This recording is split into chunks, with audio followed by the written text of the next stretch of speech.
Homer was relaxing in the sauna when a shadowy figure emerged, cranking the temperature to lethal levels and sealing the door with a wrench. As the scorching heat intensified, Homer struggled to break free from the steam chamber.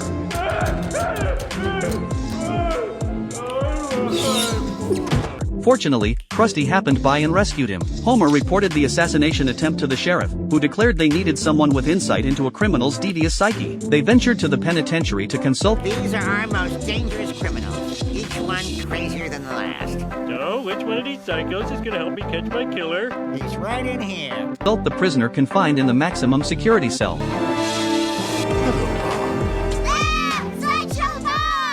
The sheriff proposed that if Bob assisted in identifying the perpetrator, he'd earn a spot in the prison talent show. To prevent Bob from harming Bart, the sheriff fitted an electric restraint around his ankle. Sorry. Fair enough. But now that we know what it can do, there's no need to... Oh, you don't even have to point it at him.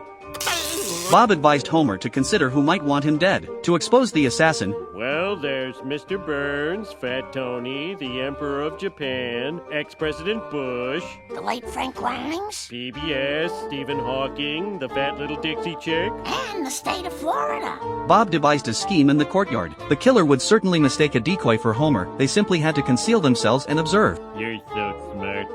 Shock 'em. The plan worked flawlessly, drawing the culprit into the open. Just as they believed the case was closed, Patty and Selma appeared alongside groundskeeper Willie and Reverend Lovejoy. Obviously, the actual murderer hadn't surfaced. Everyone will think I'm the real Homer. The following day, Bob threw darts while contemplating as Homer enjoyed a beverage. At home, Bob discovered dark smudges on the invitation. Though uncertain of the killer's identity, they would undoubtedly strike again. Bob instructed Homer to take cover. Suddenly a mob rushed in, declaring Homer had won the carnival crown. Good things do happen to bad people. Bob cautioned it was a setup. The killer must have manipulated every ballot for Homer. He saw this as an opportunity to expose the assassin. During the carnival, Bob observed Homer's parade float move. I didn't even hear the engine start. Despite hearing no motor sounds. The sheriff mentioned a technician had modified.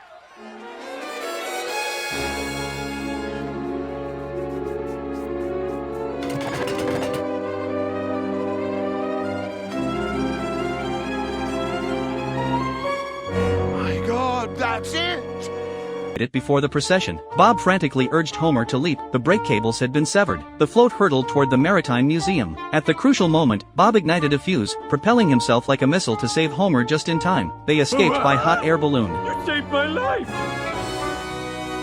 I saved a life, and it feels wonderful. And yet, I could just as easily drop you to your death. Don't be so sure.